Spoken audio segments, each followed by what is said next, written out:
आनंदं परमसुखदं केवलं ज्ञानमूर्तिं द्वन्द्वातीतं गगनसदृशं तत्त्वमस्यादिलक्ष्यम् एकन्नित्यं विमलमचलं सर्वधी साक्षिभूतं भावातीतं त्रिगुणरहितं सद्गुरुं तन्नमामि। गुरुर्ब्रह्मा गुरुर्विष्णुर्गुरुर्देवो महेश्वरः गुरुः साक्षात् परब्रह्म तस्मै श्री गुरवे नमः।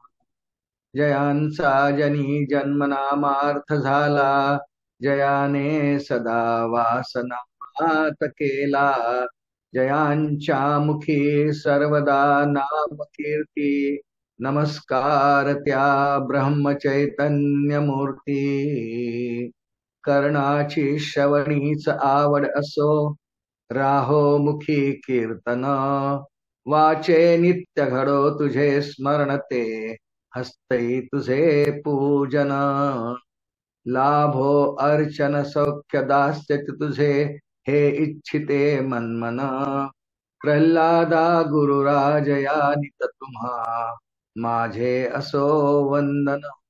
जानकी जीवन स्मरण जय जय राम, महारुद्र हनुमान की जय, समर्थ रामदास स्वामी महाराज की जय, अनंत कोटि ब्रह्मांड नायक राजाधिराज सच्चिदानंद सद्गुरु श्री ब्रह्म चैतन्य रामानंद प्रहलाद महाराज की जय, सद्गुरु श्री श्री राम महाराज की जय।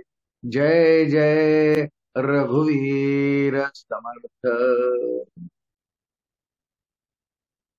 परमपूजनीय सद्गुरूंच्या असीम कृपेने 13 कोटी राम नामोत्सव या अंतर्गत एक सेवा करायचं मला भाग्य मिळत आहे। खरोखरच भाग्यच आहे। जीवनात खूप गोष्टी परमार्थातल्या या भाग्याने मिळत असतात। आपल्या कर्तृत्वाचा विचार खरोखर फार कमी असतो। समर्थ इथपर्यंत म्हणतात, मी करता ऐसे म्हणसी, तेणे तू कष्टी होसी, राम करता म्हणता पावसी, यश कीर्ती प्रताप। सर्व करता जर राम आहेत, रघु समर्थ सद्गुरू आहेत, ही खरोखर त्यांची योजना, की त्या योजनेचा एक घटक मी आहे। आणि मला संयोजक दरवर्षी एक ह्या उत्सवाच्या अंतर्गत एक प्रवचन सेवा, निरूपण सेवा करण्याची संधी देतात। खरोखरच भाग्य आहे। श्रीराम महाराजांचं पुन्हा एकदा स्मरण करतो आणि थोडस मला दिलेल्या विषयावरती चिंतन करण्याचा प्रयत्न करतो। मला खूप विषय छानच दिला आहे, नामामृत असा विषय। खरं म्हणजे जितक्या वक्त्यांना जे जे विषय दिलेले आहेत ना, ते सगळे रामनामाशी संलग्नच आहेत। आणि त्याचं कारण येते संयुक्तिकही आहे। ज्या संप्रदायाच्या व्यासपीठावरून किंवा उत्सवामध्ये आपलं हे चिंतन सुरू आहे, समर्थ संप्रदाय आहे। परमपूजनीय श्रीराम महाराज हे रामभक्त आहे, ते ब्रह्मचैतन्य महाराजांचे अनुग्रहित आहे।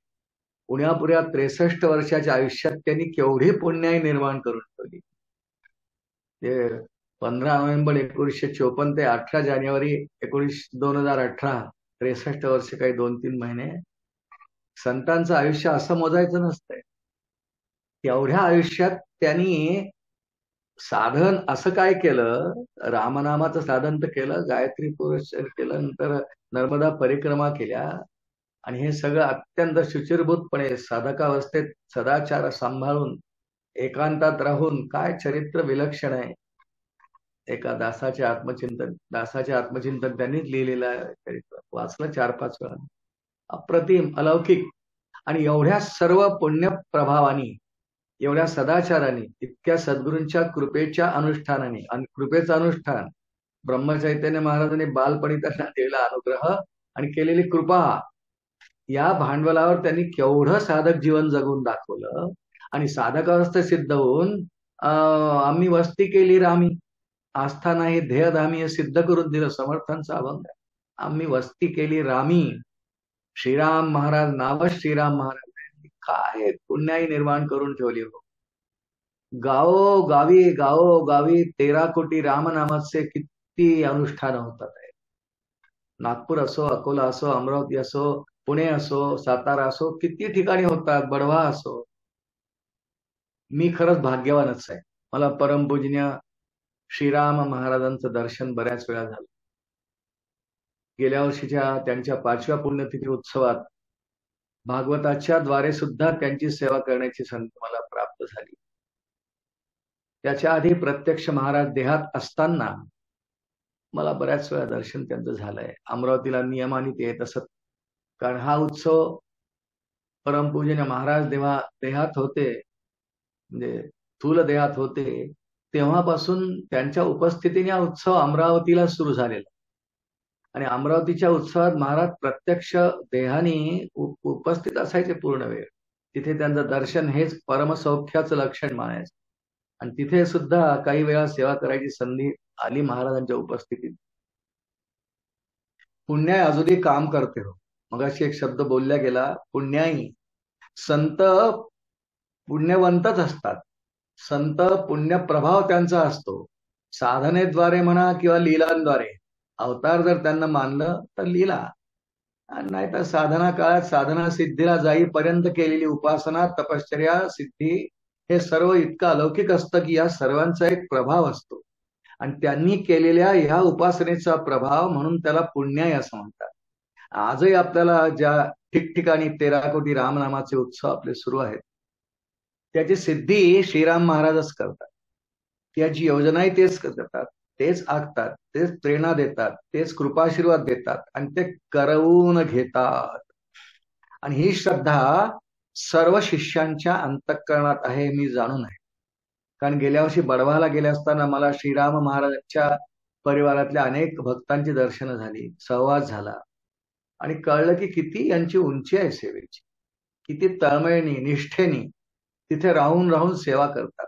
प्रत्यक्ष महाराज देहात असताना तर केलीच, पण आता आईसाहेब तिथे आहेत.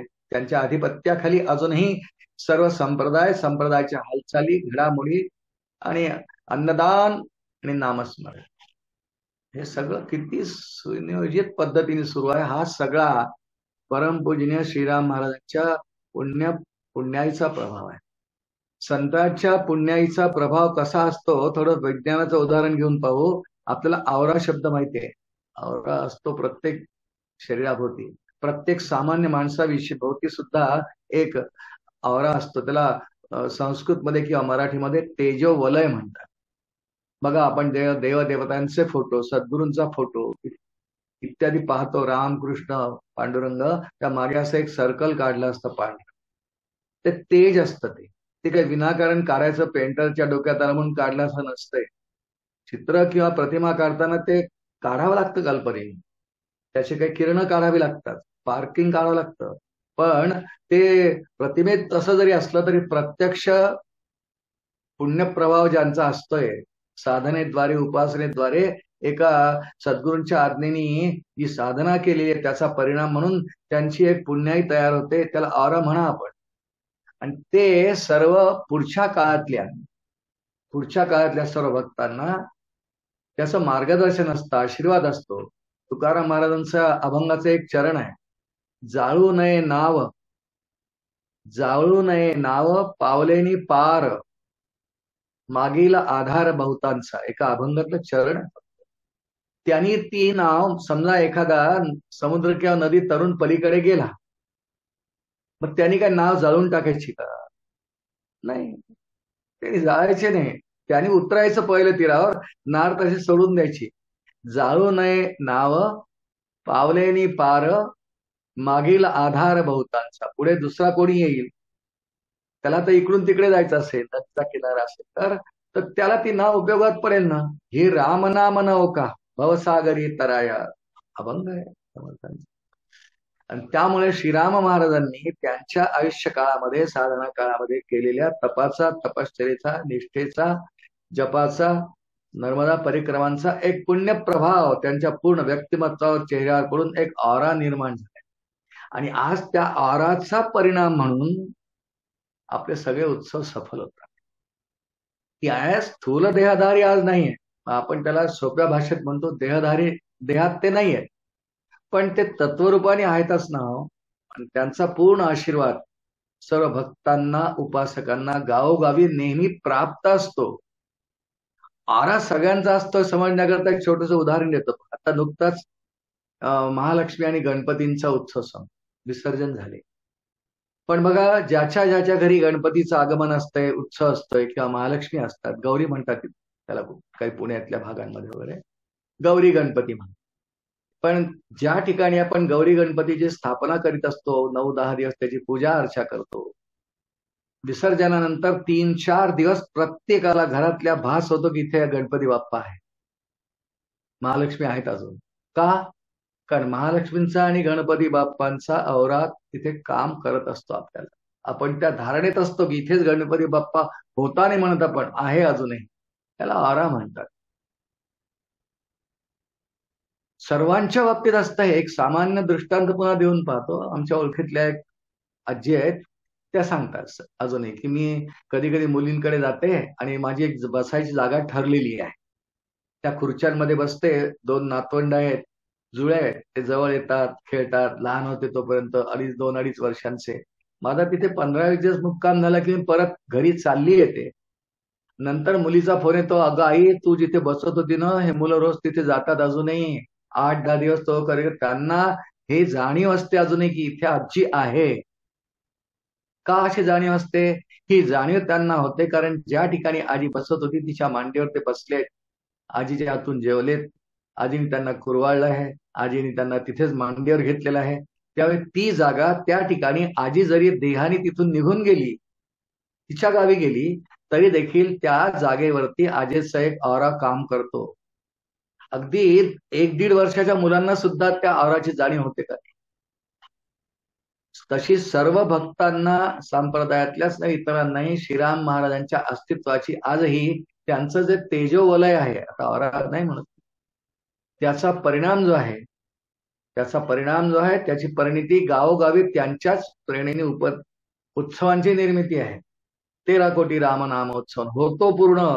आपण सगळे एक फक्त समिधा टाकतो, काही नाम घेतो, हजारो लोक घेतात, पण तो पूर्ण करून घेण्याची सगळी शक्ती श्रीराम महाराजांची.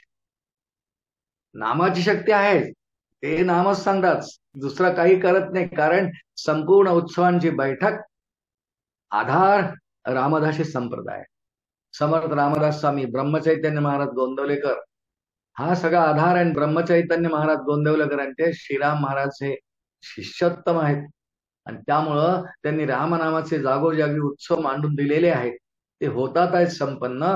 पण ही सगळी योजना सुद्धा आणि पूर्वपुण्याई सुद्धा आणि तेजोवलय सुद्धा सद्गुरूंचंच काम करत आणि त्यामुळे निर्विघ्नपणे सगळे पार पडतात आणि 13 कोटी रामनाम होऊन जातात. असतो. मला जो विषय दिलेला आहे त्या विषयाला प्रारंभ करूयात. मला खूप आनंद झाला. पहिल्यांदा एक वाक्य बोललो मी, जितक्या वक्त्यांना यावर्षी विषय दिलेत ना आयोजकांनी, फार सुंदर विषय दिलेत. सगळेच रामनामाशी, संप्रदायाशी असे निगडितच आहे. माऊलींची ओवी आहे ज्ञानेश्वरीमध्ये, इतुलेशी नाना परी निरुपले ग्रंथ विस्तार. काय दुसरं सांगणंच नाही. आणि ज्या दरबारात आपण बसलो श्रीराम महाराजांच्या, तिथं रामनामाशिवाय काय बोलायचं. पण तरी वेगळ्या वेगळ्या छटांनी आहे. कोणी सदा सर्वदा असा विषय आहे, कोणाला श्रीराम जय राम जय जय राम असा विषय, कोणाचा कलियुगातलं नामस्मरण असा विषय आहे. माझ्या वाट्याला संयोजकांनी जे चिंतनाला आधार म्हणून विषय दिला, आलंबन दिलंय, ते नामामृत असं आहे. नामामृत. तिथे स्पष्ट उल्लेख श्रीराम नामाचा नाही आहे, पण तो ह्या व्यासपीठावरून बोलत असताना आपण तिथे रामनामामृत असं लावून घेऊया. मग कृष्ण नामामृत वाईट आहे का? कृष्णाचं नाम अमृत नाही का? आहे. सगळ्या देवांची नावं अमृतमयी आहेत.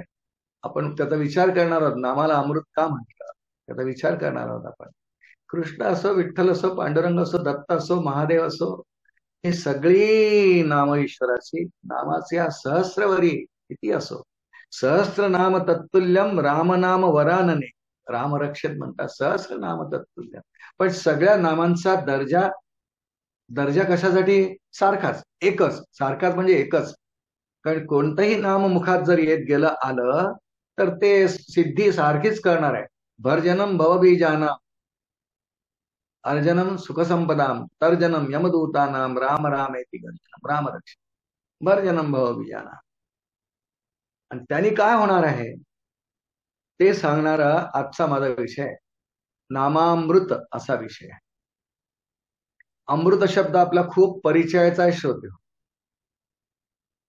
जगात तो आहे तो जाऊ दे, परमार्थाच्या व्यासपीठावरती किंवा धार्मिक आध्यात्मिक कार्यक्रमांमध्ये सुद्धा आपल्याला हा शब्द परिचयाचा आहे. पहा, कथामृत असा शब्द आपण ऐकला असेल, चरित्रामृत हा ऐकला असेल, बोधामृत, श्रवणामृत, किती नाव आहेत ही सगळी अमृत अमृत अमृत अमृत शब्दांनी आहे.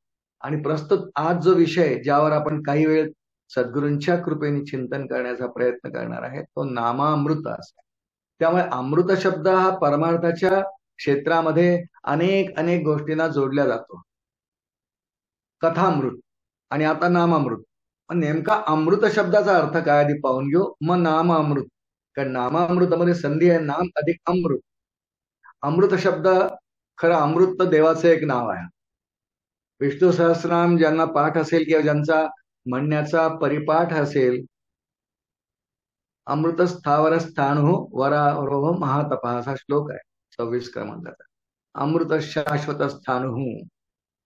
पूर्ण इतर शब्दांचा किंवा त्यातल्या पदांचा आपल्याला काही अर्थ पाहायचा नाही. अमृत हे परमात्म्याचं एक नाव आहे आणि त्याचं व्युत्पत्ती किंवा फोड असे नाम अधिक अमृत. नाम अधिक अमृत. अमृत म्हणजे अमृत म्हणजे न मरणार, ज्याला मृत्यू नसतोय त्याला अमृत म्हणतात. किंवा जे सेवन केल्याने मृत्यू नसतो त्यालाही अमृत म्हणण्याचा प्रघात. वास्तविक आपण जितके आज उपस्थित आहोत या उत्सवात, किंवा भक्त मंडळी, साधक मंडळी, शिष्य मंडळी, कोणीही अमृत नावाचा पदार्थ अजून पाहिलेला नाही. काल्पनिक नाही आहे. पुराण कथांमध्ये उल्लेख आहे, व्यास वाल्मिकींनी वापरला आहे, रामरक्षित आहे, विष्णू सहस्रनामात आहे, त्याचं एक नाम आहे. काल्पनिक नाही आहे. पण आज आपण कलियुगात असल्यामुळे आपण अमृत पाहिलेलं नाही. भगवान महादेवांची कथा आपल्या सर्वांना माहिती आहे. ते अनेक ग्रंथांमध्ये येते, भागवतात येते, स्कंद पुराणात येते. भोलेनाथांनी समुद्र मंथनाच्या वेळी निघालेला पहिला पदार्थ हलाहल विष प्राशन केलं आणि अमृत नंतर आलं. पण त्यांच्या कंठा निळा पडला ते विष पिऊन. समर्थांनी नामस्मरण भक्तीमध्ये याचा उल्लेख केलेला आहे की नामे विषबाधा हरती, नामे चेडे चेटक नासती. जो परिणाम, जो इफेक्ट अमृताचा आहे तोच परिणाम नामाचा सुद्धा आहे. म्हणून नामाला अमृत म्हणता येतं. पण आधी अमृत शब्दाचा अर्थ अमृत, जे मरत नाही आणि मरू देत नाही, जे प्राशन केल्याने. अमृत या शब्दाचा एक अर्थ जो आपल्याला कळतो आणि आजपर्यंत ऐकलाय, गोडी असाही आहे. म्हणतात की अमृत अत्यंत गोड असतं, मधुर असतं, आल्हाददायी असतं, असं ऐकलेलं आहे. मीराबाईला विष दिल्या गेलं, ते अमृत म्हणून प्राशन केलं, कारण भगवंताचं नाम त्याच्यात जोडलं. नामे विषबाधा हरती. समर्थांच्या मनाच्या श्लोकात एक श्लोक आहे, वाराणसी बद्दल लिहिला. जगी धन्य वाराणसी पुण्य राशी, जये मागी जाता गती पूर्वदासी.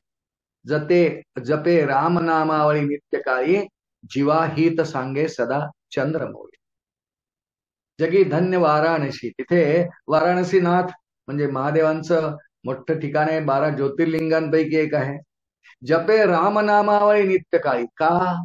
तो म्हणतो, अगो उमे तुला सांगो, सुरेंद्र चंद्र शेखरू अखंड ध्यात सेहरू, जनाशी सांगतो खुणा श्रीराम राम हे. खुणा सांगतो की अगं हे श्रीराम राम फार उत्तम आहे. आपण त्याचा थोडासा अर्थ आधी समजून घेतो आहे आणि मग नामामृत या शब्दाकडे आपण जाऊ. नाम आणि अमृत, नामरूपी अमृत म्हणा किंवा नाम हेच अमृत, दोन्ही त्याचे समास होतात. नाम हेच अमृत, कारण ते जो नाम धारण करतो कंठामध्ये, अखंड नामधारणा करून नामसाधना करतो, त्याला नाम हे मरण येऊ देत नाही. आता हे खरं आहे का? नाही. कारण मृत्यू लोकात जर आपण आलेलो आहोत तर मृत्यू येणार, पण नाम धारण केल्यानंतर समर्थांनी समासामध्ये असं म्हटलंय, नामस्मरे निरंतर ते जाणावे पुण्य शरीर. आणि त्याला इथेच याच देही याच डोळा भोगेन मुक्तीचा सोहळा असं होऊन इथेच रामनामाने तो मुक्तीपर्यंत सुद्धा पोहोचतो. चारी मुक्ती सायुज्य मुक्तीपर्यंत. आणि म्हणून त्याची जन्म मरण परंपरा संपते. भर्जनम भवबीजानाम. भव म्हणजे संसार किंवा संसार सागर. भर्जनम त्याचं बीज जो जातो. आणि या भववृक्षाचं बीज सर्व शास्त्रकारांनी संतांनी मानलंय वासना हे आहे. म्हणून नाम अमृत का म्हटलं की नाम अमृत घेतल्याने वासनांचा हळूहळू क्षय होतो. वासना हळूहळू निवृत्त होत जातात, संपत जातात, शांत होत जातात. म्हणून नामाला अमृत म्हटलंय. नाम अमृत. आता आपल्या विषयाकडे येऊ. आधी एक वाक्य बोललं आहे की म्हणून नाम हे अमृत आहे. ते भवबीजाचा नाश करतो, ते मुक्ती मिळवून देतं. आणि एक गोष्ट लक्षात ठेवूया आपण की सर्व गोष्ट की नाम अमृत आहे ही आम्हाला संतांनी वैयक्तिकरित्या आचरण करून नाम घेऊन सिद्ध करून दाखवली आहे. अमृताहुनी गोड नाम तुझे देवा किंवा नामामृत गोडी वैष्णवाला धली, माऊली हरिपाठात म्हणतात. नाम अमृत तो शब्द तिथे नामामृतच आहे. नामामृत गोडी वैष्णवा लागली आणि का योग्या साधली जीवन कळा, असा हरिपाठातला अभंग आहे. नामाने तो परिणाम येतो की जन्म मरण परंपरा सुद्धा यातून मनुष्य सुटतो. आणि जन्म मरण परंपरा त्यात मरण त्यापासून सोडवतो. याचा अर्थ हा देह आत्ता मिळेला संपेल, पण त्याआधीच नामसाधना जर पूर्ण झाली तर इथेच त्याला सायुज्य मुक्तीचा अनुभव येतो. परमपूजनीय श्रीराम महाराज, परमपूजनीय प्रल्हाद महाराज, परमपूजनीय ब्रह्मचैतन्य महाराज यांना याच देहात इथेच रामनामाने मुक्ती प्राप्त झाली, मुक्त झाले ते. आणि त्यामुळं नामामृत म्हटलंय. आम्ही घेतलंय, आम्ही हे केलंय, तुम्ही करा. रामकृष्ण परमहंस नेहमी म्हणायचे आपल्या शिष्याला सांगताना, त्यांच्या जीवनात बोधामृतामध्ये कथा आहे पण एवढी मोठी नाही बोलायची आपल्याला. हे शिष्य त्यांना म्हणायचे, महाराज आम्ही काय करायचं नेमकं साधन? ते म्हणे, अरे मी भात शिजवून तयार ठेवलाय, मी भात शिजवून तयार ठेवलाय, तुम्ही फक्त येऊन पानावर बसान भात खा. तुम्ही फक्त पानावर येऊन बसा वेळेवर आणि भात खा, तुमचं पोट भरल्याशिवाय राहणार नाही. रामकृष्ण परमहंस असो, परमपूजनीय श्रीराम महाराज असो, परमपूजनीय प्रल्हाद महाराज असो, परमपूजनीय ब्रह्मचैतन्य महाराज असो, या सर्वांनी स्वयंपाक करून ठेवलाय आपल्यासाठी. त्यांनी तो स्वयंपाक सिद्ध करून ठेवलाय. ते अमृतरूपी स्वयंपाक आहे आणि त्या स्वयंपाकाचं नाव फक्त रामनाम आहे. रामनाम आहे. आणि ते जर श्रद्धेने केलं, फार चिकित्सा न करता केलं, तर ते फार मोठं अमाप फळ देतं. ते मुक्ती सुद्धा देतं आणि जन्म मरण परावा सोडवतं. म्हणून त्याला अमृत म्हटलंय. म्हणून नाम अमृत. दोनदा बोललोय, पुन्हा बोलतोय की प्रस्तुत या व्यासपीठावर परमपूजनीय श्रीराम महाराजांच्या या महोत्सवामध्ये नामामृत हा विषय आपण समजून घेताना श्री रामनामामृत असा घेऊ. कारण संप्रदायाचा मंत्र श्रीराम जय राम जय राम. महाराजांनी त्याचा अनुभव घेतला आहे, आम्हाला उपयोगात आहे. नामामृत आहे, घ्या प्या, भात शिजवलाय तयार आहे, घ्या. नुसतं पानावर बसा, नाम घ्या. फार चिकित्सेत जाऊ नका. फार चिकित्सा संतांना आवडत नाही. ब्रह्मचैतन्य महाराजांच्या अमृतात पुन्हा एक कथा येते. त्यांचे एक विद्वान गेले, संशोधक होते, त्यांना आवड होती अभ्यास संशोधन करण्याची आवड. ते महाराजांकडे आले, अनुग्रहित होते.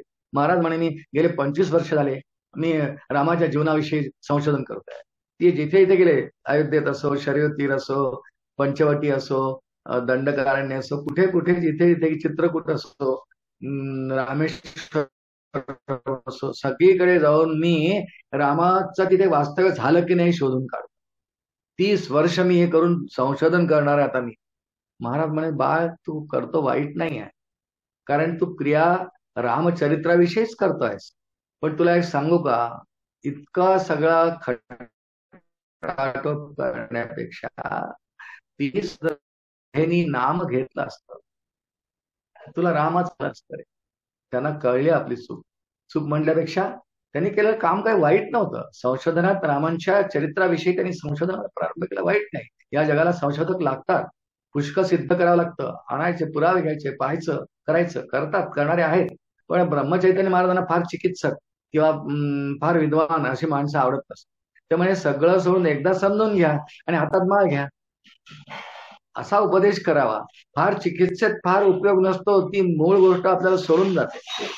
म्हणून चिकित्सेत फार गुंतू नका, असं ब्रह्मचैतन्य महाराजांचं एक निरूपणच आहे आपल्या 365 त्याच्यावर आपण बोध घ्यायचा की परमपूजनीय श्रीराम महाराजांनी आपल्यासाठी सिद्ध करून ठेवलेलं आहे सगळं, आणि फक्त आपल्याला सांगितलं की नाम घ्या. या 13 कोटी रामनामोत्सवाचा उद्देश तरी काय? किती भक्त साधक त्यात सहभागी होतात, जप करतात. अगदी जेव्हा उत्सव सुरू झाला तर त्या आपण जिथूनही प्रवचन नेहमी ऐकतो तिथेच करायचा आग्रह असायचा. पण काय आपत्तीमुळे पासून घरून सुद्धा जप करायची मुभा आपल्याला मिळाली. करतो आहोत आपण श्रद्धेने, आणि जपपूर्ती महाराजांच्या कृपाशीर्वादाने पूर्ण होत असते. परंतु नाम सर्व घेतात आणि जपपूर्ती होत जाते. हे नामामृत नाही तर काय आहे? नाम अमृत आहे. याचा कितीतरी सर्व संतांनी वाल्मिकी ऋषींना विचारा, रामनाम कसं आहे. वाल्मिकींच्या वाल्मिकी रामायणामध्ये त्यांच्या नारदांच्या तोंडी एक श्लोक आहे, राम नामैव नामैव, राम नामैव नामैव नामैव मम जीवन, कलो नास्त्यैव नास्त्यैव नास्त्यैव गतिः अन्यथा. राम नामैव नामैव मम जीवन, तीनदा म्हणतात आहे. नारदांच्या तोंडी वाल्मिकींनी घातलेला श्लोक. राम नाम एव मम जीवनम तीनदा म्हणतात. तीनदा ते सत्यच आहे, माझं जीवन आहे. आणि कलव नास्तेव नास्तेव नास्तेव, या कलियुगामध्ये राम नामाशिवाय पर्याय नाही. साधं आहे, सोपं आहे, आणि प्रत्यक्ष अमृत्य असल्यामुळे मगाशी म्हटलं ना, भर्जनम भावबीजाना, तोच परिणाम सांगणारा समर्थांचा मनाच्या श्लोकाचा श्लोक आहे. पुष्कळांना पाठ असेल. बहु चांगले नाम या राघवाचे, अति साजिरे स्वल्प सोपे फुकाचे, करी मूळ निर्मूळ भवाचे, जीवा मानवा हे कैवल्य साचे, जय जय रघुवीर समर्थ. बहु चांगले नाम यार. नाम महिमा सांगणारा श्लोक आहे. पूर्ण श्लोकाचा अर्थ तर नाही बघायचा. जीवा मानवा हेची कैवल्य साचे, अमृताचा जो परिणाम आहे, अमृत अमर करतं. अमृताची गोडी चांगली आहे, ते मधुर आहे, आल्हाददायक आहे, आणि अंतिम परिणाम त्याचा, अंतिम परिणाम ते मृत्यूपासून सोडवतं, अमर करतं. देवांनी अमृत आम्हाला मिळावं अशी अपेक्षा का ठेवली? कशासाठी समुद्र मंथन केलं? की देवदैत्यांचं नेहमी भांडण व्हायचं, भाऊ असो. म्हणून भगवान नारायण आणि विष्णूंनी त्यांना पर्याय सांगितला की मंथन करा, की तुम्ही ताबडतोब तुम्ही अमृत निघेल समुद्रातून, माझा आशीर्वाद आहे. पण क्रिया तुम्हाला करावी लागेल.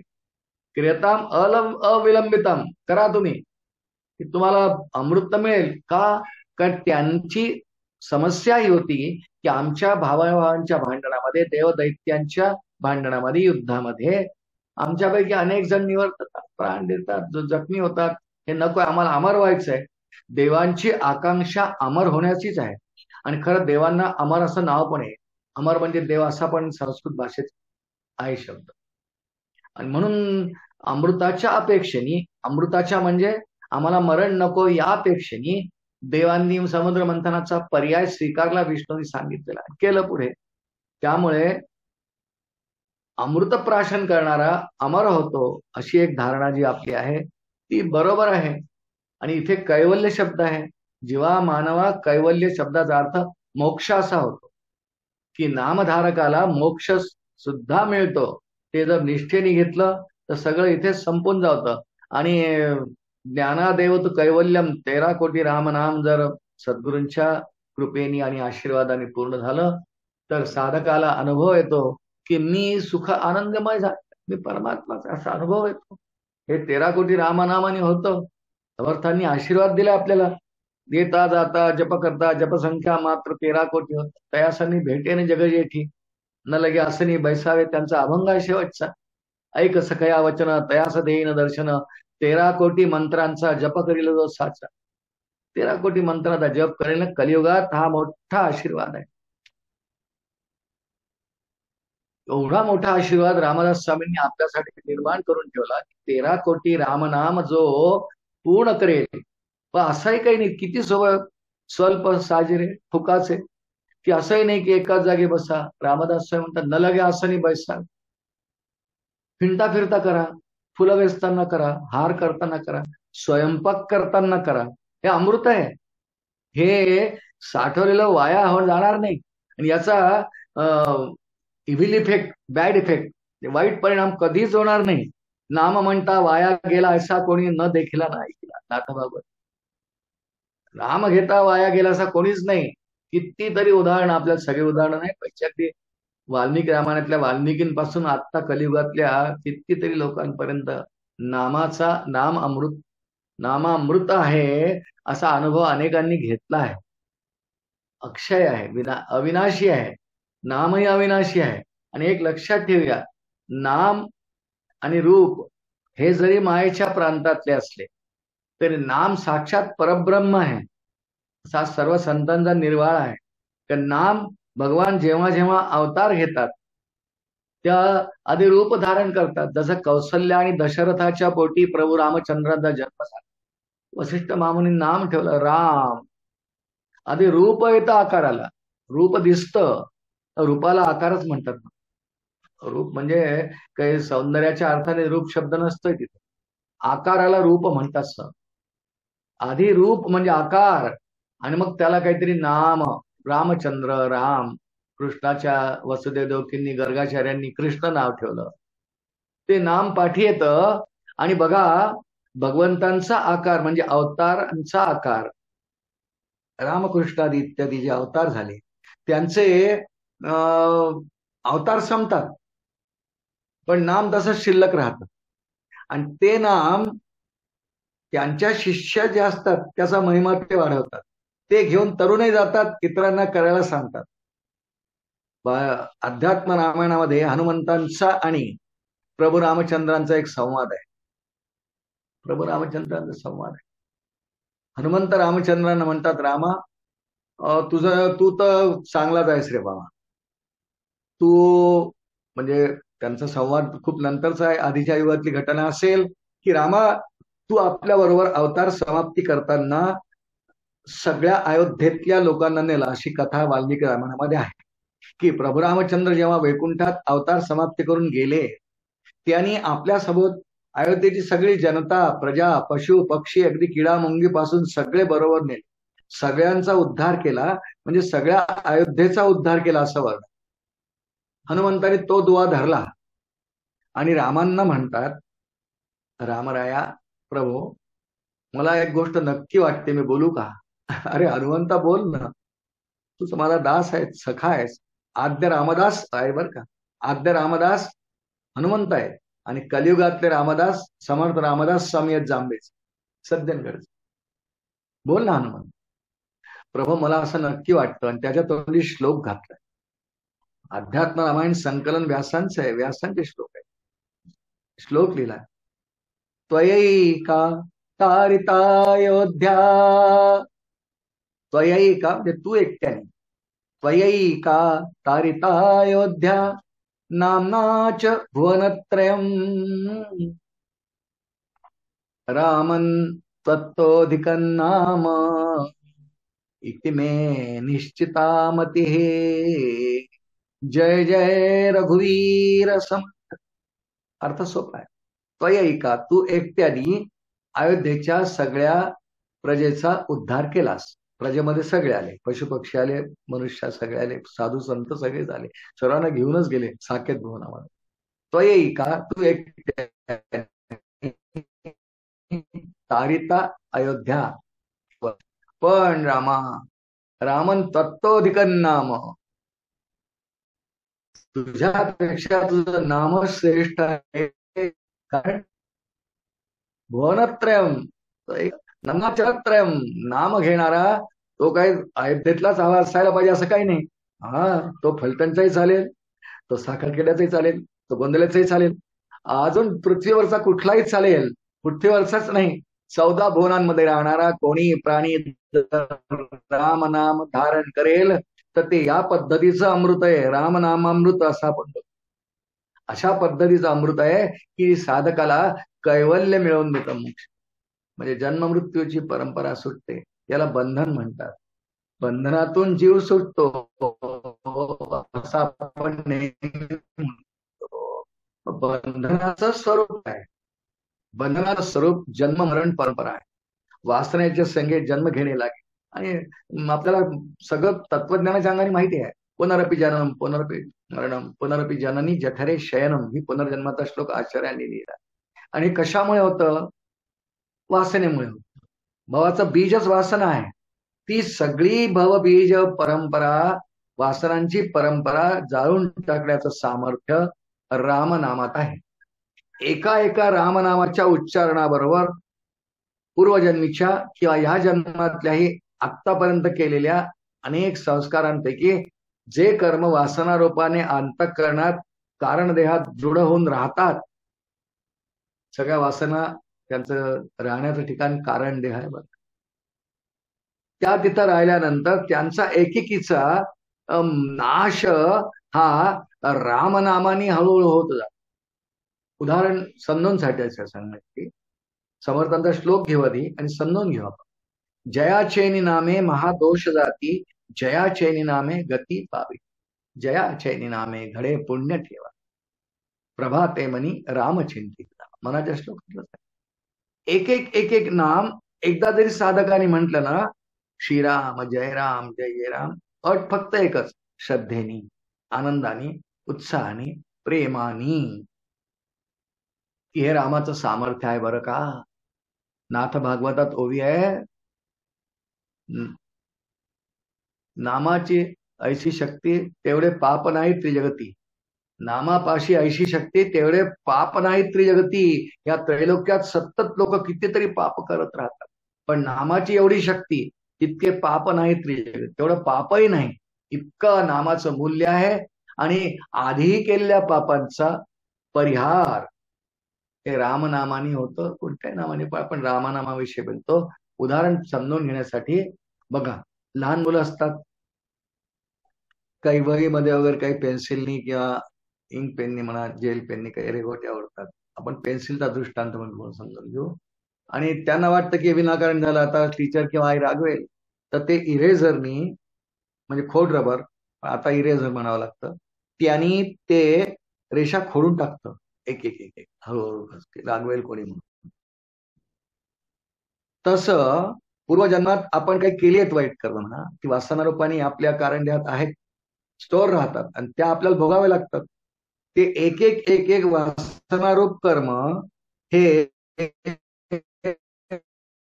त्या एखाद्या रबर फोडता येतं. आणि ते खोडण्याच्या रबराचं नाव ब्रह्मचैतन्य महाराजांनी, श्रीराम महाराजांनी सांगितलंय रामनाम, नामामृत. ते नष्ट करतं, खोडून टाकतं. याचा अर्थ नाम अमृत असल्यामुळे ते त्या वासनारूपी विषाचा परिणाम घालवतं, विषाचा परिणाम जातो. कितीतरी असे दृष्टांत उदाहरण आहेत की प्रत्यक्ष विषप्राशन करूनही काही बाधा झाली नाही, असे कितीतरी उदाहरण आहे, असे कितीतरी उदाहरण आहे. श्रोते हो, नामामृत आहे, त्याचा दर्जा इतका महान आहे, अनेकांनी अनुभव घेतला आहे. फक्त हे सर्व अमृत आपल्याला प्रत्यक्ष सेवन करण्याकरता ते अत्यंत निष्ठेने, आवडीने, प्रेमाने आणि सद्गुरूंची आज्ञा म्हणून अखंड नामस्मरणात आपल्याला राहायला लागतं. आपण सगळे साधक आहात संप्रदायातले, पुष्कळ जणांचा पुष्कळ संकल्प असतो, करतातही. आणि अखंड नामस्मरणात राहण्याचा एकंदरचर्या, वृत्ती, शरीर, स्वभाव, मन हे त्याच्या सहवासात येणाऱ्यांना कळतं. शांत वृत्ती होत जाते, शांत वृत्ती होत जाते. इंद्रिय आवरली जातात, वृत्ती भरकटत नाही, त्या फक्त ईश्वराकडे, रामाकडे धावत असतात. हा सगळा नामाचे पुष्कळ परिणाम आहेत, हे नामधारकाला अनुभव येतो. आता प्रश्न सगळ्यात महत्वाचा आणि मोठा असा येतो की संत सगळे सांगतात. दासबोधातही तेच आहे, ज्ञानेश्वरीत तेच आहे, विष्णू सहस्रनामात तेच आहे, भागवतातही तेच आहे. भागवतात तर इथपर्यंत वर्णन आहे अजामेळाच्या आख्यानामध्ये की नाम कोणी कसंही घेऊ. आमच्या इथे श्लोकही आहे. तो श्लोक त्या भागवताच्या श्लोकाच्या आधारे असेल. अहो येता जाता उठत बसता कार्य करता सदा देता घेता करता कार्य करिता घरी दारी शय्येवरी रती सुखाची अवतरी अवसरी समस्तांची लज्जा त्यजुनी सुद्धा नाम घ्यायचंय. नामस्मरण तरी नाम घ्यायचंय. म्हणजे कसंही घेतलं आणि याला आधार भागवतातल्या श्लोकाचाही आहे आणि भगवद्गीतेतल्या श्लोकाचा आहे. स्वल्पमप्यस्य धर्मस्य त्रायते महतो भयात. लहानसा जरी धर्मच काम असेल, रामनाम आपल्या मुखात येणं ही काही साधी गोष्ट नाही आहे. याला फार मोठी अनेक जन्मांची आपल्याला पुण्याही लागते आणि मुख्य म्हणजे सद्गुरूंचा आशीर्वाद लागतो, तेव्हाच नाम मुखात येतं. येऊ शकतं, वारंवार येतं, त्यासाठी सद्गुरूंची कृपा लागते. नाही तर चिकित्सेत आणि तर्कातच खूप वेळ जातो. तो न जाता आपण नामात आहोत हीच आपल्यावरची कृपा आहे. आणि हा परिणाम सांगणारा भागवतात श्लोक आहे. कसंही म्हटलं एखाद्याने, सांकेत्यम अजामेळ आख्यानात श्लोक, सांकेत्यम पारिहास्यम वा क्षोभम हेलनमेव वा. घेऊ समजून आपण थोडक्यात, अगदी फार विस्ताराने नाही. सांकेत्यम पारिहास्यम व्या क्षोभम हेलनमेव वा वैकुंठ नाम. वैकुंठपती कृष्ण म्हणजे विष्णू, त्याचे अनेक नाव आहेत. त्यातलं राम आहे, श्रीराम जय राम त्यातलं आहे. वैकुंठ नाम ग्रहणम सर्वस्याघ परम. अघ म्हणजे पाप. वैकुंठपतीचं कोणतंही एक नाव घेतलं तर ते कसंही घेतलं की सांकेत्यम. पुष्कळ लोक खुणेनी करतात. हा म्हणत ते श्रीराम जय राम जय जय राम, काही खुणा करतात. वास्तविक त्यांचा टोन आणि आविर्भाव चांगला नाही आहे. पण सांकेत्यम खून करून त्यांच्या मुखात रामाचं नाव आलं तरी सुद्धा तरी सुद्धा तरी सुद्धा ते पवित्र असल्यामुळे, ते खोड रवरचं काम करत असल्यामुळे, ते कोणता तरी वासनेचा एक दुष्ट संस्कार ज्याचा मला भोग भोगावे लागतात असा एखादा नाहीसा करतं. स्वल्पम अप्यस्य धर्मस्य त्रायते महतो भयात. ते दूर करत जातात. आणि त्यामुळे या श्रद्धेनी फक्त या सगळ्या नामस्मरणाच्या मागे खरं म्हणजे पारमार्थिक कोणत्याही साधनाच्या मुळाशी श्रद्धा असावी लागते. इथे श्रद्धा कशा प्रकारची असावी की एक, हे नाम मला सद्गुरूंनी दिलं आहे. दोन, नामाची जेवढी शक्ती आहे तितकी शक्ती जगात कशाचीही नाही, कोणत्या पापाची नाही, कोणत्या मनुष्याची नाही. त्याचं कारण आहे, नामात एवढी शक्ती येण्याचं कारण काय? ही शक्ती, नामात एवढी शक्ती असं संत म्हणतात, त्याचं कारण काय? त्याचं कारण भगवान श्रीरामचंद्र म्हणू आता आपण अवतारातले, आणि त्यांचं नाव श्रीराम किंवा श्रीराम जय राम जय जय राम, हे दोन कधीही शास्त्रांनी वेगळे मानलेले नाही. श्रुतीच आहे की नाम आणि नाम यांचा अभेद असतो, हे आपण ऐकलं असेल तुमचा. नाम आणि नामी. नाम आहे श्रीराम जयराम जय जय राम, नामी आहेत प्रभू श्रीरामचंद्र. यांचा अभेद आहे म्हणजे दोन्ही एकरूप आहे. जेव्हा दोन पदार्थ किंवा दोन वस्तू एकरूप असतात त्यांच्या शक्ती सारख्या असतात. एकरूप जे असतात त्यांच्या शक्ती सारख्या असतात. म्हणून नामाची जितकी शक्ती तेवढे पाप नाही त्रिजगती. कारण नामाची शक्ती जेवढी आहे ती सर्व परमात्म्याची शक्ती आहे. पण परमात्म्याची शक्ती किती आहे? त्याला सर्वशक्तिमान म्हणतात, त्याला सर्वज्ञ म्हणतात ज्ञानाच्या बाबतीत, आणि शक्तीच्या बाबतीत सर्वशक्तिमान म्हणतात. जीव अल्पशक्तिमान, परमात्मा सर्वशक्तिमान. आणि त्या सर्वशक्ती म्हणजे किती? अनंत कोटी ब्रह्मांडाचा जो स्वामी आहे, काही साधी गोष्ट आहे का? अहो, एखाद्या शाळेचा किंवा कॉलेजचा प्राचार्य होणार त्याला आपण सर्वे सर्वा म्हणतो, किंवा एखादा महापौर असेल, नगरसेवक, त्याला आपण सर्वे सर्वा म्हणतो. त्याची शक्ती तेवढी लिमिटेड, त्या गावापुरती, त्या कॉलेजपुरती, त्या शाळेपुरती. त्याच्या बाहेर त्याचा रूलही चालत नाही, शक्ती चालत नाही. म्हणजे एखाद्या अमरावतीतल्या कॉलेजचा मी फार आदराने त्यांच्याकडे पाहून बोलतोय. प्रिन्सिपल म्हणा, नगरसेवक म्हणा, आमदार म्हणा, जर बेंगलोरला गेले, बंगलोरी सोडा, न्यूयॉर्कला गेले, कोण ओळखते? तिथे त्यांना कोणी ओळखणार, त्यांच्या शक्तीचा तिथे प्रत्यय येऊ शकत नाही, तिथे त्यांच्या शक्ती सामर्थ्याचा उपयोग नाही. पण देवाला सगळीकडे ओळखतात. समर्थांच्या दासबोधात वर्णन आहे की आपण तो दो दिसांचा, देव तो बहुता काळांचा. आपण थोडे ओळखीचा, देवाचे त्रैलोक्य ओळखेशिया. त्रैलोक्यात त्याची ओळख आहे, तो त्रैलोक्याचा पूर्ण सूत्रधार आहे. गंमत आहे का? इतका अनंत कोटी ब्रह्मांडांचा पसारा चालवणारा, त्याला किती शक्ती लागत असेल. चंद्र सूर्य त्याच्या ताब्यात आहे. माऊलींच्या ज्ञानेश्वरी ओव्या आहेत, 2 सुंदर आहेत. तरी आकाश ही कवणे, आकाशात केली मेघांची धरणे, अंतरिक्ष तारांगणे कोण धरी श्रीराम. आकाशात किती चांदणे असतात. तारांगणे म्हणजे चंद्र, चंद्रिका इत्यादी नक्षत्र इत्यादी. आकाशी कवणे केली मेघांची धरणे, ढग कोण निर्माण करतात. अंतरिक्ष तारांगणे कोण करी श्रीराम. समुद्र कोण भरी, समुद्रात इतकं पाणी आहे, कोण भरतो? किती 100 हॉर्स पॉवरची मोटर लावून जर जगातल्या सगळ्या विहिरी रिकाम्या केल्या तरी समुद्र भरणार नाही. समुद्र कोण भरी, रुंख कवण पेरी.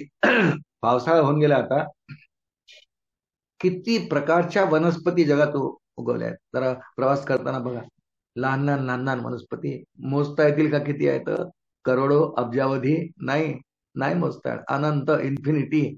लहान लहान गवतापासून मोठ्या वृक्षापर्यंत किती तरी बीज पडलं असतं. त्या बीजांना अंकुर पावसाळ्यानंतर येतात, हिरवगार होऊन जाती सगळी वसुंधरा. रुंख, त्यांची रुंख म्हणजे मूळ. रुंख कवण पेरी, माऊलींच्या ओव्या. रुंख कवण परी, समुद्र कोण भरी, नाचिया करी कोण धारा. पर्जन्य म्हणजे पाऊस, पर्जन्यवृष्टी, पाऊस किती धारा पडतात. असं कॅल्क्युलेशन आहे का कुठे की यावर्षी पावसाच्या इतक्या धारा सगळ्या जगात पडल्या? इट इज इम्पॉसिबल, असं होऊ शकत नाही. आणि असं ज्याला इम्पॉसिबल आपण म्हणू, त्याला सर्वशक्तिमान म्हणू नाही का? मस्त आहे. मग सर्वशक्तिमान म्हणून मोकळं व्हायचं. मग त्या सर्वशक्तिमानाजवळ जेवढी शक्ती आहे, विविध प्रकारची आहे. क्रियाशक्ती आहे, द्रव्यशक्ती आहे, इच्छाशक्ती आहे. 3 शक्ती मुख्य मानल्यात वेदांताने.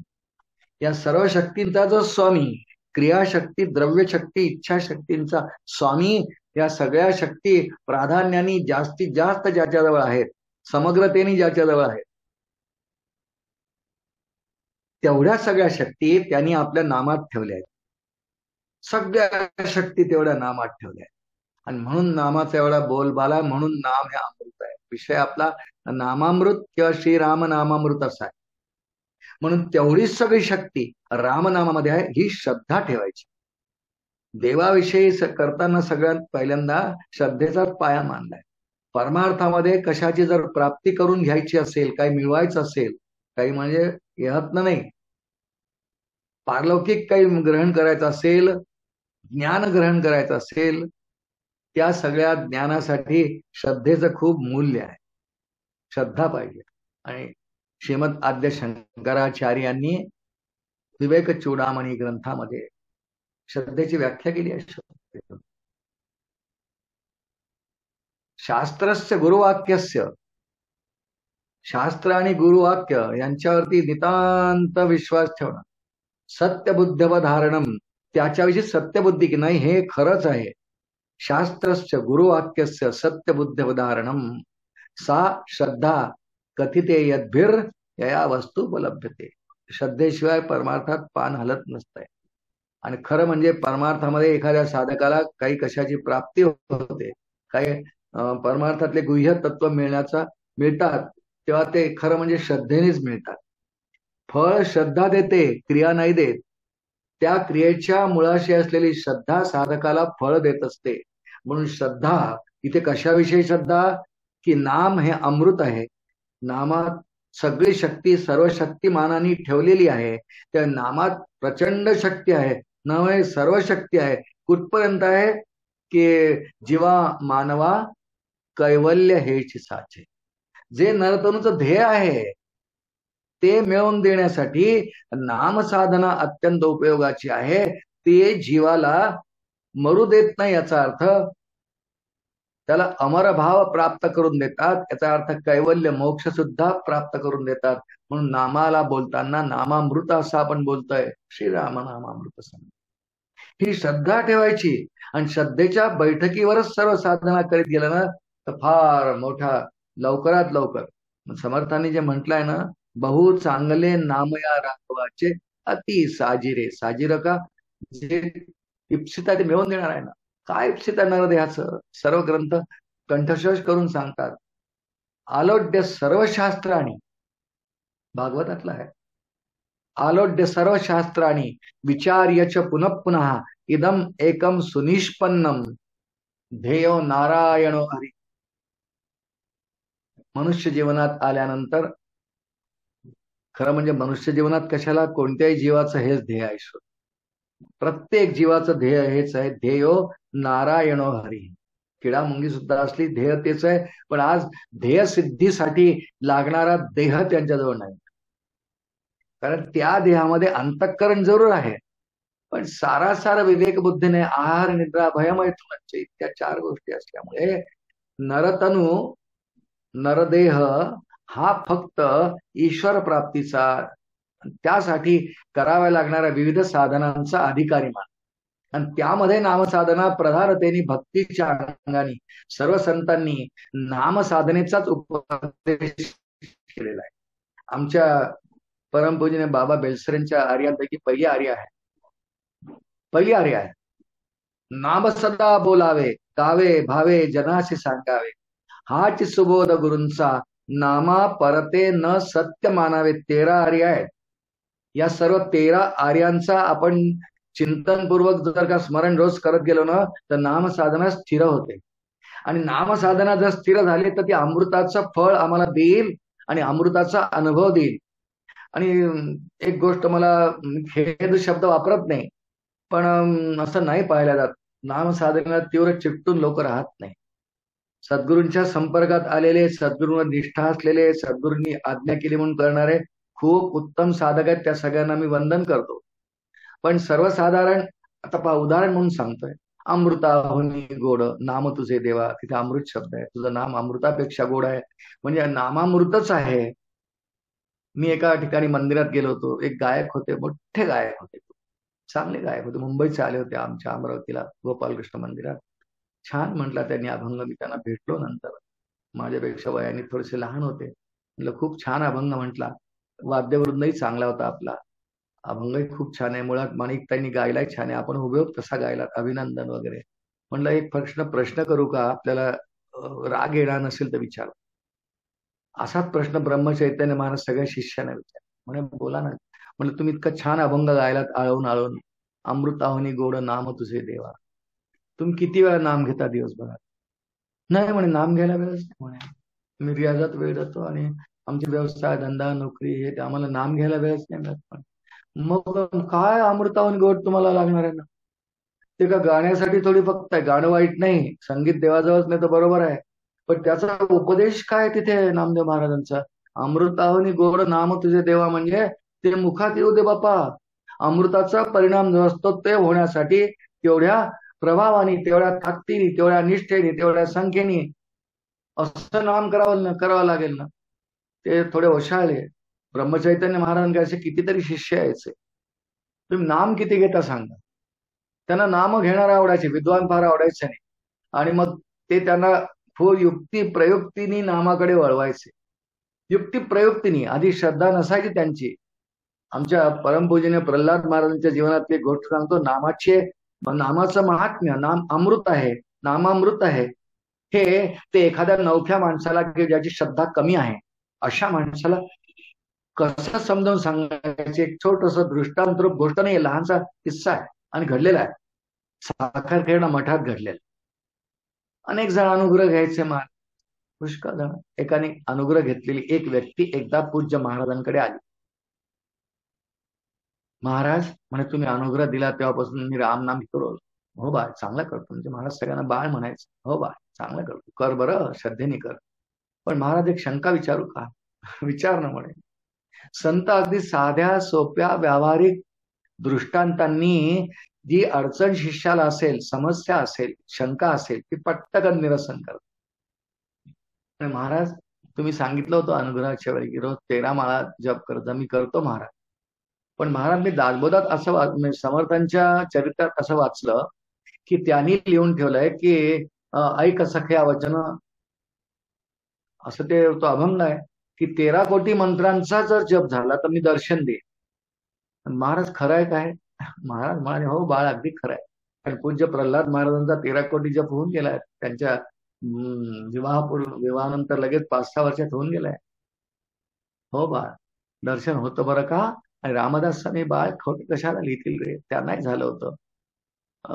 महाराज, पण माझी शंका ती नाही आहे. दर्शन होतं बरोबर आहे, पण महाराज 13 कोटी जरा जास्त होत नाही? महाराज हसले. आता त्याची शंका तर बरोबर आहे, 13 कोटी खूप होतं. सामान्य प्रापंचिकाला 13 कोटी नामाचा संकल्प करून पूर्ण करायचा असेल तर फार व्यवधानं टाळावी लागतील. प्रपंचातलाच वेळ वापरावा लागेल ना. प्रपंचातला म्हणजे ईश्वराने दिलेला वेळ तेवढाच आहे, पण तो प्रपंचासाठी कमी खर्च करून इकडे जास्त करावा लागेल. तो म्हणाला, महाराज तो सिरियसली म्हणाला की महाराज, हे थोडं जास्त होत नाही का? महाराज हसले.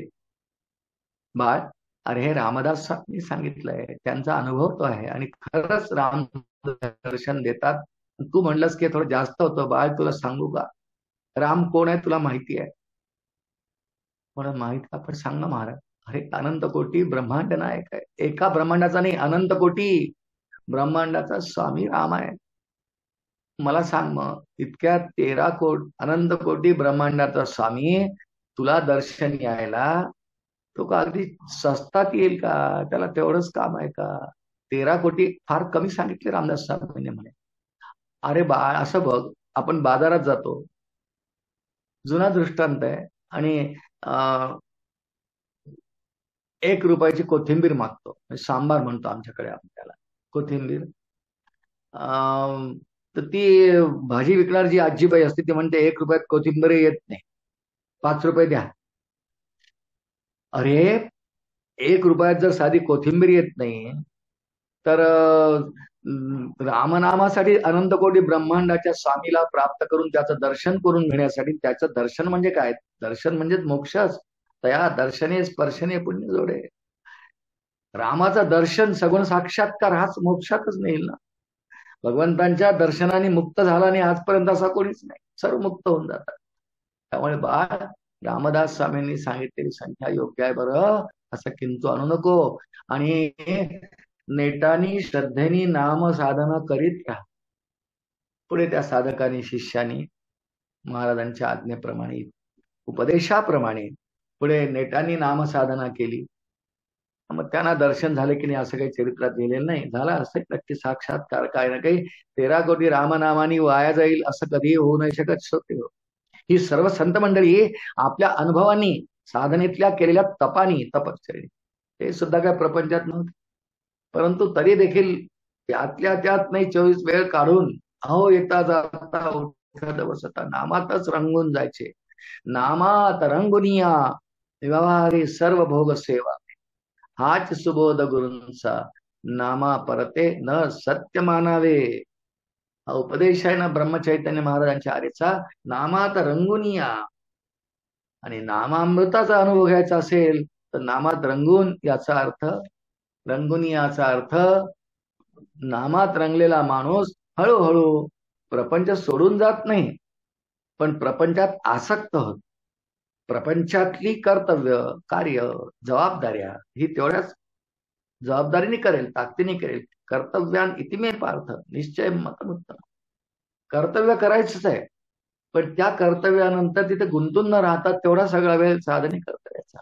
आणि कार्य करताना अखंड श्रीराम जय राम जय जय राम राहिला तर तेवढा सगळा काळ सार्थकी लागतो. इतकं सगळं नामाचं महात्म्य आहे. नाम अमृत आहे. संत सांगतात, सद्ग्रंथ सांगतात, आचार्य सांगतात, वाल्मिक व्यास सांगतात. मग पुष्कळ लोक नामाच्या मागे का लागत नाही?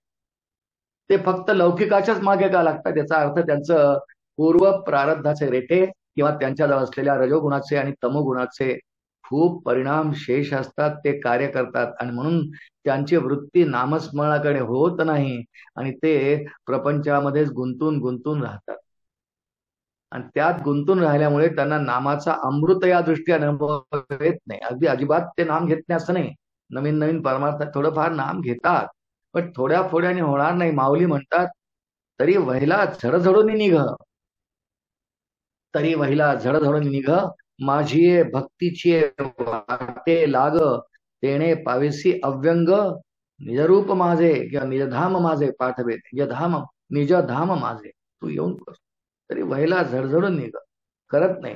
आणि खरं म्हणजे आश्चर्य वाटतं संतांना म्हणा, व्यासांना वाल्मिकींना आश्चर्य वाटतं, अरे इतका सुंदर नरदेह भगवंतांनी उदार होऊन कृपावंत होऊन तुला दिला.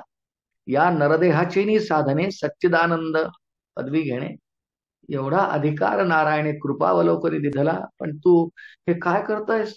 तुला इतकं धन्य धन्य हा नरदेहो, येथील अपूर्वता पाहो. ही सगळी अपूर्वता आहे.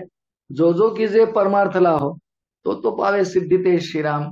तू का नाही याचा उपयोग नाम धारण नाम घेण्याकरता करत? अमृत आहे रे बाबा, ते नामामृत, श्रीराम नामामृत असा आपला विषय आहे का नाही? आश्चर्य वाटतं, पण जे आचार्य आहेत, साधू आहेत, त्यांना याचं आश्चर्य वाटतं. बघा, महाभारतामध्ये यक्ष प्रश्न नावाचं एक प्रकरण आहे. छान प्रकरण आहे. त्या यक्ष प्रश्नामधला एक श्लोक मला आता आठवतो म्हणून बोलतो मी आपल्याला, की का माणसं नाही करत. खरं किती म्हणजे प्रश्न हा केला यमदेवांनी, की हे धर्मराजा, संपूर्ण जगामध्ये सर्वात मोठं आश्चर्य काय? प्रश्नोत्तरी आहे. धर्मराजाला आधी सर्व पाचही पांडवांना गेले, ते मृत झाले वगैरे गोष्ट इतकी काही आपल्याला विस्ताराने कथा पाहिजे नाही. पण यक्ष प्रश्नाची जी पार्श्वभूमी आहे ती अशी आहे की चारही आपले बंधू मृत झाले. शेवटी धर्मराजा तिथे गेला सरोवराजवळ आणि तिथून यक्ष प्रगट झाले आणि यक्षांनी धर्मराजाला काही प्रश्न विचारले. इतक्या प्रश्नांची तू जर उत्तर देशील तर तुझ्या मी जीवित करेल. धर्मराजा नावच धर्म आहे त्यांचं. विचारा म्हणाले. त्यांनी अनेक प्रश्न विचारले, त्यातला एक प्रश्न यक्ष प्रश्न त्या प्रकरणाला नाव आहे. आणि यक्षांनी धर्मराजाला प्रश्न केला, धर्मराजा, या जगातलं सगळ्यात मोठं आश्चर्य काय? श्लोक आहे, अहन्य हानिभूतानी गच्छन्तीह यमालयम. अर्थ पाहू पण थोडक्यात अगदी. अहन्य हानिभूतानी गच्छन्तीह यमालयम, शेषास्थावरमिच्छन्ति किमाश्चर्यम परम परमतम. हे सर्वात मोठं आश्चर्य काय? संवाद काय झाला? सर्वात मोठं आश्चर्य काय? त्याच्या उत्तरात धर्मराजांनी काय उत्तर दिले? अहन्य हानिभूतानी, अही पृथ्वी, इथे आलेले पृथ्वीवरती असलेले सगळे जीव अहन्य हनिभूतानी गच्छन्तीह यमालयम. हे सगळे जीव शेवटी हळूहळू हळूहळू रोज थोडे थोडे मृत्यूकडे सरकतात. अगदी सत्य परिस्थिती आहे. मग काही तत्वज्ञानही नाही आहे. जातस्य ध्रुव मृत्यू ध्रुवन जन्म तस्य, जो जीव जन्माला आहे तो संपतो एक दिवस. गच्छन्ती यमालयम म्हणजे जे दृष्टीला दिसतं, डोळ्याने दिसतं, एक दिवस ते संपतं. दृष्टं नष्टम श्रुतीच आहे. आणि त्याप्रमाणे हे सगळे जीव जे देहधारण करून काही काळापर्यंत आलेले आहेत, यथासमय मृत्यूकडे चाललेले आहेत. अहन्य हानिभूतानी गच्छन्तीह यमालयम, शेषाः म्हणजे उरलेले. पुष्कळ लोक रोज मृत्यूला पावतात ना हो. प्रत्येक गावात म्हणा, शहरात म्हणा, नगरात म्हणा, राज्यात म्हणा, देशात म्हणा, प्रांतात म्हणा, जगात म्हणा, किती लोक जातात. हे सगळे यमाच्या दरबार, यमालयम, यम आलयम, यमाचं घर म्हणजे नरक म्हणा किंवा यमपुरी म्हणा, तिथे रोज सरकतात आहे. आणि शेषा स्थावरमिच्छन, त्या सर्वांचं मरण पाहून, त्या सर्वांचं मरण पाहून ह्या जीवानी विवेक धारण करावा की बाबा हे जास्त गेले तेव्हा त्याचा मला एक दिवस जायचं आहे, माझा देह संपणार आहे. पण शेषा स्थावरमिच्छन्ती, शेषा म्हणजे जे गेले त्यांना सोडून जे उरले शेषा म्हणजे उरलेले. स्थावरम इच्छन्ति. स्थावर शब्दात मग खूप व्यापकता आहे. स्थावर जंगम दोन शब्द आहे. घर, दार, bank balance, shares, car, flat, जमीन, हे सगळं सगळं स्थावर आहे. शेषा स्थावरम इच्छन्ति. इतकं सगळं असं नाही, ही सगळी उरलेली माणसं ही स्थावरामध्ये गुंतून राहतात, आसक्त होऊन राहतात. सगळ्या जगातलं हे मोठं आश्चर्य आहे. कोणतं आश्चर्य म्हटलं धर्मराजांनी, की शेषा स्थावरम इच्छन्ति, की यमपुरीत नित्य जाणारी प्रजा पाहून देखील जे शेष आहेत त्यांच्या मनात इथल्या स्थावराविषयी, जडाविषयी, स्थावर म्हणजे जडाविषयी आसक्ती मनातून जात नाही. हे जगातलं सगळ्यात मोठं आश्चर्य. पुष्कळ प्रश्न आहेत, आपण फक्त आजच्या दृष्टीने एक पाहिला. आणि म्हणून स्थावरात गुंतलेली ही सगळी माणसं जे शाश्वत मला मिळवून देणार आहे असं अमृताचं प्राशन करण्याच्या मागे न लागता स्थावरात गुंतून राहतात. आणि रामनामामृताचं अमृत किंवा नामामृत प्राशन करून जर अमर होण्याचा पर्याय आहे ते अमृत आहे. अमृत याचा अर्थ ते गोड आहे, एक अर्थ आपण पाहिला. आणि ते अविनाशी पदार्थ तो आहे. मला सुद्धा अविनाशी भाव तो प्राप्त करून देईल.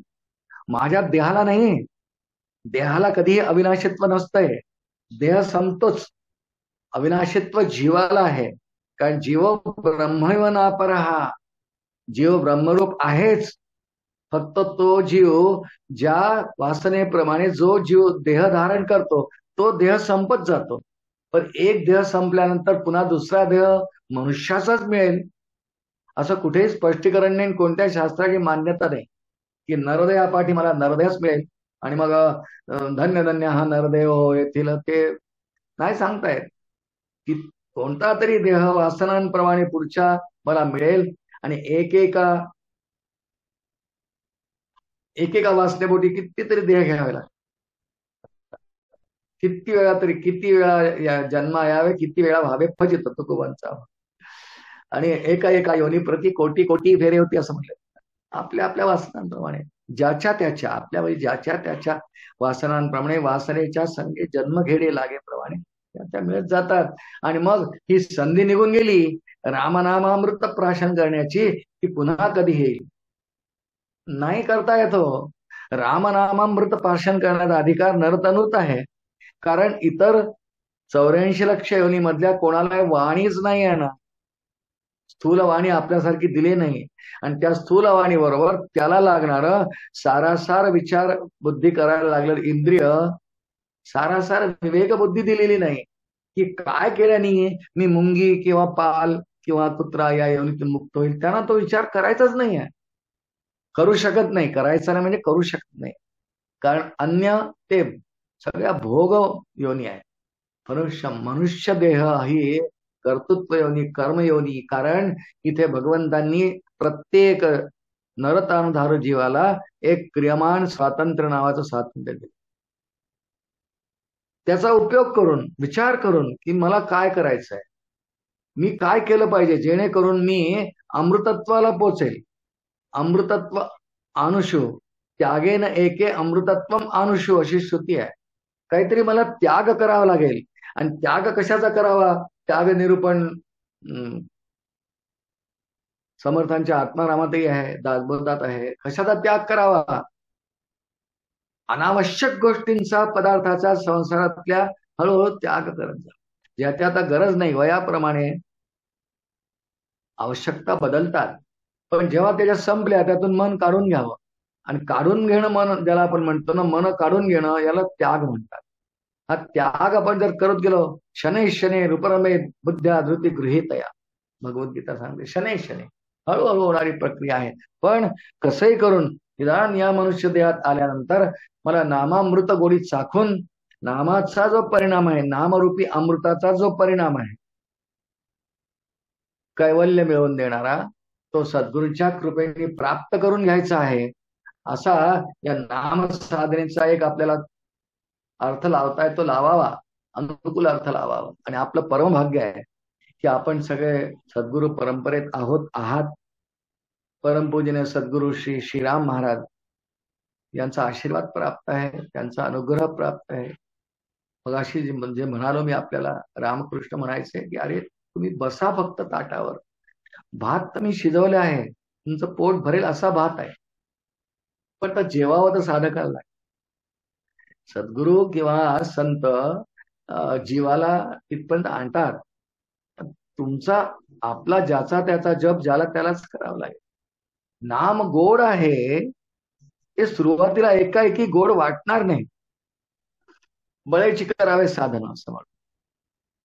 बळेचे धरावे साधन, जबरदस्तीने करावं. आधी आधी जबरदस्तीच असते साधनाची. मग हळूहळू त्यामध्ये हळूहळू तन्मयता, आत्मीयता, आतुरता येते. आणि याशिवाय तर मला काही नको, या अवस्थेपर्यंत पुढे पुढे साधक पोहोचतात. त्यांना नामाशिवाय करमतच नाही. आणि मग ती नामसाधना अगदी करमत नाही नामाशिवाय इथपर्यंत पोहोचली की नाम जप याचं कन्व्हर्शन नामस्मरणात होतं. स्मरण आपोआप असतंय, जप जबरदस्तीने करावा लागतो. आणि म्हणून त्यासाठी संख्यापूर्वक काही जप स्वीकारून त्याची पूर्ती रोज करण्याचा प्रयत्न करावा. हे सर्व संतांच्या चरित्रात आहे. थोरल्या महाराजांनी, ब्रह्मचैतन्य महाराजांनी हेच सांगितलं. आमचे पूज्य सद्गुरु प्रल्हाद महाराज यांच्या सर्व संत एकरूप आहे हो. साधू दिसती वेगळाले, परी ते स्वरूपी मिळाले, अवघे मिळून एकच झाले, देहातीत वस्तू श्रीराम. हे सगळे एकाच दर्जाचे आहेत. यांचा अधिकारी एकरूपच आहे. एका दर्जाचे काय, सगळे एकरूपच आहे. काय सगळेच रामरूप झालेले आहेत. जितक्या अध्वर्यांची नामं आता आपण घेतली या संप्रदायातल्या, आपल्याला जेवढी माहिती आहे तेवढी.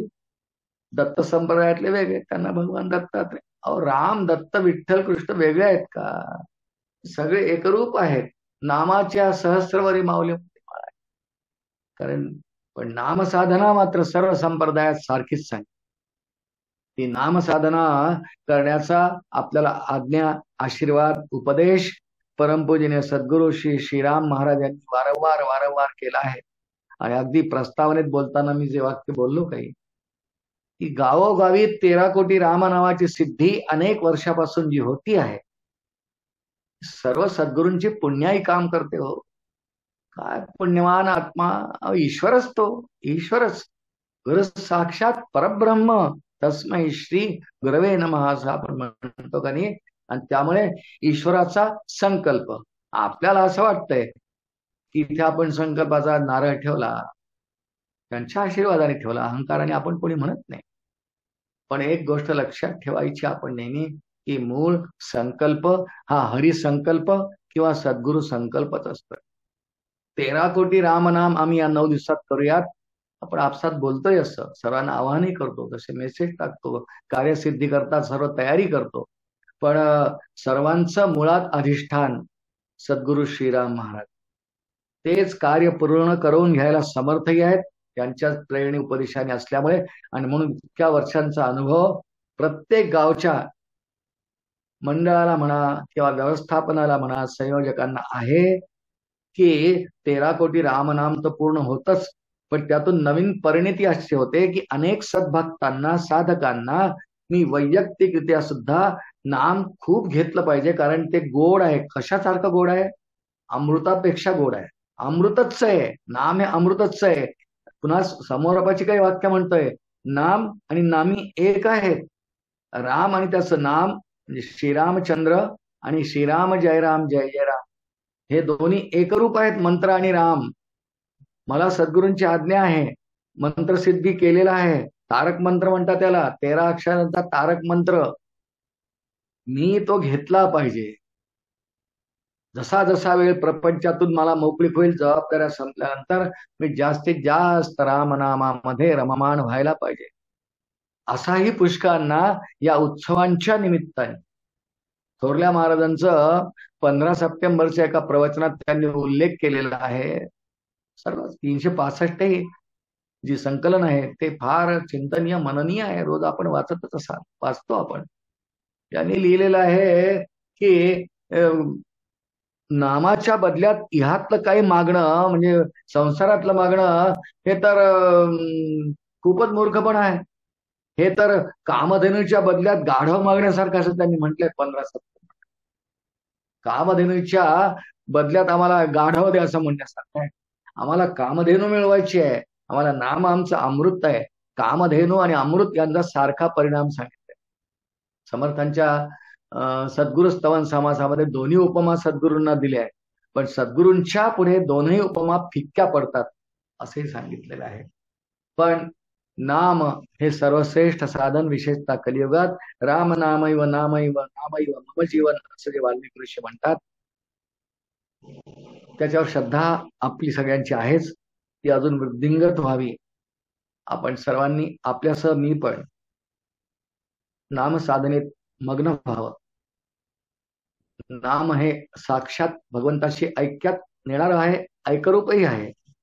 त्यामुळे नाम साधना माझी अमृतासारखी होऊन, नामाचा जो परिणाम आहे, नामामृत म्हणतात ना, हे कैवल्यपद मोक्ष सद्गुरूंच्या कृपेने अर्थातच आपण सर्वांना मिळावं अशी कांक्षा मी या ठिकाणी व्यक्त करतो.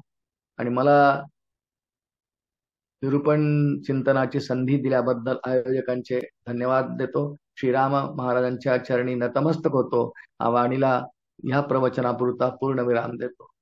जय जय रघुवीर समर्थ, अनंत कोटी ब्रह्मांड नायक राजाधिराज, सच्चिदानंद सद्गुरु श्री ब्रह्म चैतन्य रामानंद प्रल्हाद महाराज की जय.